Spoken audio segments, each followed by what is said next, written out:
আসসালামু আলাইকুম বন্ধুরা, কেমন আছেন সবাই? আশা করি আল্লাহর অশেষ রহমতে সবাই ভালোই আছেন। তো কাছে বা দূরে যে যেখান থেকে আমার এই ভিডিওটি দেখছেন তাদের সবার প্রতি শ্রদ্ধা এবং ভালোবাসা জানিয়ে নতুন একটি ভিডিও নিয়ে আসছি আপনাদের মাঝে। তো আশা করি ভালো লাগবে। আজকে আমি রান্না করব ইলিশ মাছ, সরিষা ইলিশ রান্না করব। তো সরিষা ইলিশটাই খুব সহজভাবে এবং ঘরোয়া মসলায় আপনাদেরকে দেখানোর চেষ্টা করছি। যদি আপনাদের একটুকু ভালো লেগে থাকে তাহলে প্লিজ একটা সাবস্ক্রাইব করবেন এবং লাইক দিয়ে আমাকে অনেক উৎসাহিত করবেন। আপনাদের একটা লাইকই পারে আমাকে অনেক উৎসাহিত করতে পরবর্তীতে নতুন কোনো ভিডিও নিয়ে আসার জন্য। আর সাবস্ক্রাইব করে পাশে থাকবেন বেল আইকনে ক্লিক করে যেন পরবর্তী ভিডিও ছাড়ার সঙ্গে, সঙ্গে পৌঁছে যায় সবার আগে আপনার কাছে। আপনাদের একটি সাপোর্টই পারে আমাকে অনেক দূর এগিয়ে নিয়ে যেতে। তো আমার এই ছোট্ট চ্যানেলটায় আপনারা যেভাবে আমার পাশে আছেন, আমাকে সাপোর্ট করে যাচ্ছেন। তো আসলে আমি অনেক গর্বিত এবং অনেক সৌভাগ্যবতী যে আমার মতো নগণ্য একজন বা ছোট একজন মানুষকে আপনারা সাপোর্ট করছেন এবং আমাকে এগিয়ে নিয়ে যাচ্ছেন।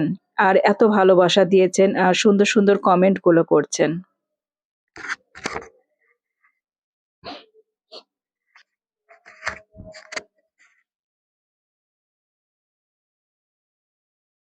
তো আজকে আমি এখানে রান্না করব ১ কেজি পরিমাণে ইলিশ মাছ।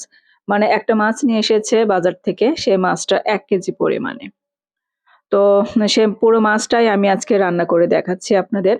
তো ১ম এ এই যে মাছগুলোকে একটু হলুদ, লবণ আর একটু মরিচের গুঁড়া দিয়ে মাখিয়ে নিচ্ছি। মেরিনেট করে রেখে দিলাম ২০ মিনিটের জন্য। একটু রান্না করার একটু আগে যদি আপনারা মেরিনেট করে রাখেন মসলা দিয়ে, তাহলে মাছের ভিতরে যে লবণ আর ঝালটা, সে লবণ ঝালটা ভালোমতো ঢোকে এবং মাছের স্বাদটাও অনেক গুণে বেড়ে যায়। তো আপনাদের হাতে যদি সময় থাকে যথেষ্ট পরিমাণে তাহলে মেরিনেট করে রেখে দিবেন। আর যদি সময় না থাকে তাহলে আপনারা সরাসরি এটা রান্না করতে পারেন। তো আমার কাছে যেহেতু আজকে যথেষ্ট পরিমাণে সময় আছে হাতে, তাই ভাবলাম যে আজকে একটু মেরিনেট করে রান্না করে দেখাই। অন্যান্য দিন অবশ্য আমি তাড়াহুড়ো করে এমনিতেই মাছটা রান্না করে ফেলি। তো এই যে সামান্য একটু লবণ, হলুদ আর মরিচের গুঁড়া দিয়ে মেরিনেট করে রেখে দিলাম। এখন আমি অন্যান্য কিছু রান্না করতে যা কিছু লাগবে সেগুলো সব রেডি করে নিচ্ছি। তো আমি সরিষার তেল দিয়ে ইলিশ মাছটা আজকে রান্না করব। তার জন্য এখানে দিয়ে দিলাম 1/3 কাপ পরিমাণে সরিষার তেল। আর দিয়ে দিচ্ছি ১ কাপ পরিমাণে পেঁয়াজ বাটা। এখানে যেহেতু আমি সরিষা ইলিশই রান্না করব তার জন্য একটু গ্রেভিটা একটু বেশি দিব। তার জন্য পেঁয়াজটা একটু ব্লেন্ডারে ব্লেন্ড করে দিয়েছি। তো যে পেঁয়াজটা একটু কাঁচা গন্ধটা যেন চলে যায়, তো সে পর্যন্ত একটু ভেজে নেব। বেশি ভাজবো না, বেশি ভাজলে আবার একটু পোড়া, পোড়া কালার চলে আসবে। আর এই যে একটু ব্লেন্ডার জারে সরিষা আর ২ টা কাঁচামরিচ আর সামান্য একটু লবণ দিয়ে আমি সরিষাগুলো ব্লেন্ড করে নিয়েছি। তো সে ব্লেন্ডারে আ একটু পানি দিয়ে পাতলা করে তারপরে আমি ধুয়ে কড়াইয়ের ভিতরে দিয়ে দিলাম। আর এখন আমি দিয়ে দিচ্ছি আদা, রসুন এবং জিরা আমি একসঙ্গে বেটে রাখি। তো সেখান থেকে আমি মসলাটা দিয়ে দিচ্ছি। সেখান থেকে আমি ৩ টেবিল চামচ পরিমাণ আদা, জিরা এবং রসুন বাটা দিয়ে দিব। আর সরিষাটা যেন তিতা না হয়ে যায় আপনাদের, সেজন্য সরিষা বাটার সময় আপনারা ২ টো কাঁচামরিচ আর ১ চিমটি লবণ দিয়ে যদি আপনারা সরিষাটা বাটেন তাহলে তিতা হবে না। আর এখন আমি দিয়ে দিচ্ছি মরিচের গুঁড়া ১ টেবিল চামচ পরিমাণ। ঝালটা আপনারা কে কেমন খেতে পছন্দ করেন তো সে অনুযায়ী দিবেন। আর ১ চা চামচ পরিমাণে হলুদের গুঁড়া দিয়ে নিচ্ছি। আর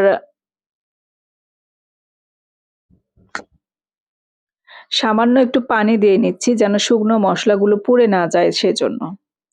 পুড়ে গেলে তো মাছের তরকারির যে কালারটা, সে কালারটা নষ্ট হয়ে যাবে এবং খেতেটাও এবং মাছের যে স্বাদ, সে স্বাদটাও নষ্ট হয়ে যাবে ইলিশ মাছের স্বাদটা।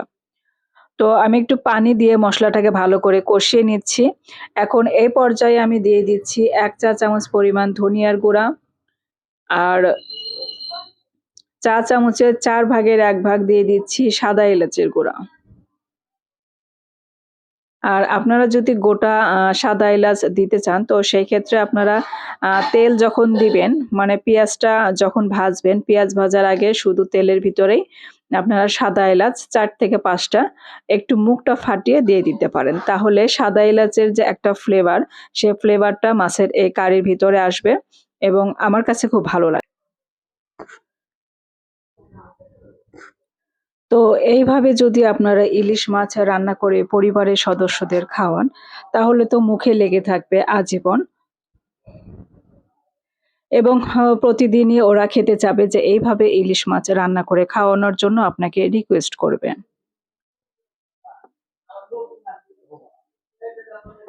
আমার বাসায় তো এই রান্নাটা খুব একটা ফেভারিট রান্না। তো আমিও যেমন পছন্দ করি এবং বাসার সবাই পছন্দ করে। তো এভাবে প্রায়ই আমরা ইলিশ মাছ রান্না করে খেয়ে থাকি। তো আপনারা এভাবে ট্রাই করবেন। ট্রাই করার পরে কেমন লাগলো কমেন্ট করে অবশ্যই আমাকে জানাবেন। জানাতে পারেন যে কেমন লাগলো আপনাদের এই রেসিপিটি। যদি আপনাদের ভালো লাগে তাহলে পরবর্তী ভিডিও নিয়ে আসার জন্য আসলে অনেক উৎসাহ পাই।